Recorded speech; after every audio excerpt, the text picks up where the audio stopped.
मैं आज भी मंजू से बहुत प्यार करता हूँ। एक अमीर लड़का था जिसका नाम आदित्य था।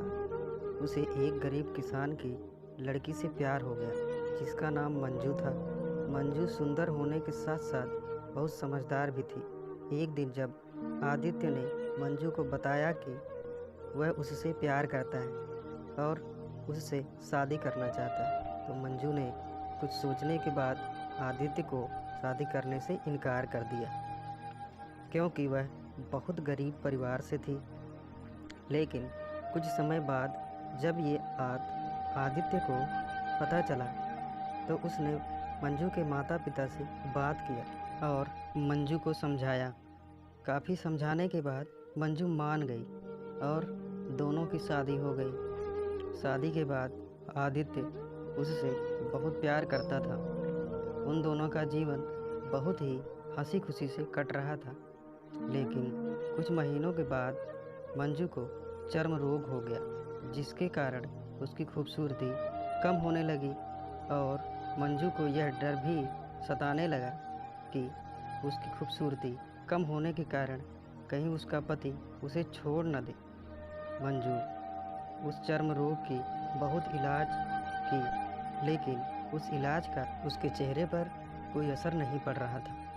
समय बीतता जा रहा था। मंजू की खूबसूरती धीरे धीरे कम हो रही थी। एक दिन आदित्य किसी काम से बाहर गया था, तभी उसका रास्ते में एक्सीडेंट हो जाता है।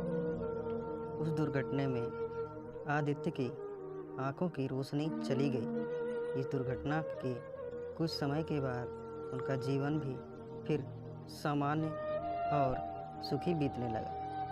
वह मंजू चर्म रोग की वजह से दिन प्रतिदिन कमज़ोर और बदसूरत होती गई, लेकिन पति अंधा होने के कारण उनका जीवन ठीक से चल रहा था। आदित्य को दिखाई न देने के कारण वह मंजू को पहले की तरह प्यार करता था। कुछ सालों के बाद बीमारी के कारण उस मंजू की मृत्यु हो गई। पत्नी की मृत्यु होने के बाद आदित्य अंदर से टूट गया था और वह शहर छोड़कर जाने वाला था। तभी उसके पड़ोसी ने उसे समझाते हुए कहा कि अब आप तो अपनी पत्नी के बिना अकेले हो गए हैं। वह आपका कितना ख्याल रखती थी। अब आपका जीवन इस अंधकार सी दुनिया में कैसे कटेगी। तब आदित्य ने अपने उस पड़ोसी की ओर देखा और कहा कि मैं कभी अंधा नहीं था, लेकिन मैं यह सोचकर अंधे होने का नाटक कर रहा था कि कहीं मेरी पत्नी को उसकी बीमारी और बदसूरती के कारण यह अफसोस न हो कि मैं उससे प्यार नहीं करता। लेकिन मैंने इतने सालों तक बिना कुछ कहे हुए अपनी पत्नी की खुशी के लिए अंधा बनकर जी रहा था। यह बात सुनकर पड़ोसी की आंखों से आंसू आ गया और आदित्य वहां से उठकर शहर की तरफ चला गया।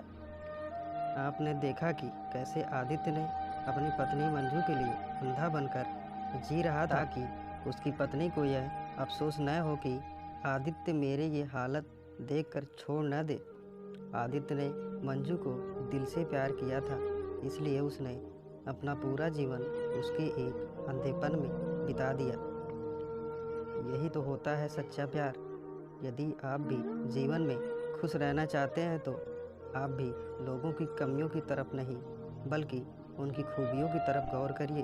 आपका जीवन भी हंसी खुशी से व्यतीत होगा। दोस्तों, यह कहानी आपको कैसे लगी कमेंट में ज़रूर बताएं। आपको अपना कीमती समय देने के लिए दिल से शुक्रिया। दोस्तों, यह कहानी पसंद आई हो तो एक प्यारा सा कमेंट, लाइक, शेयर और सब्सक्राइब करना बिल्कुल ना भूलें।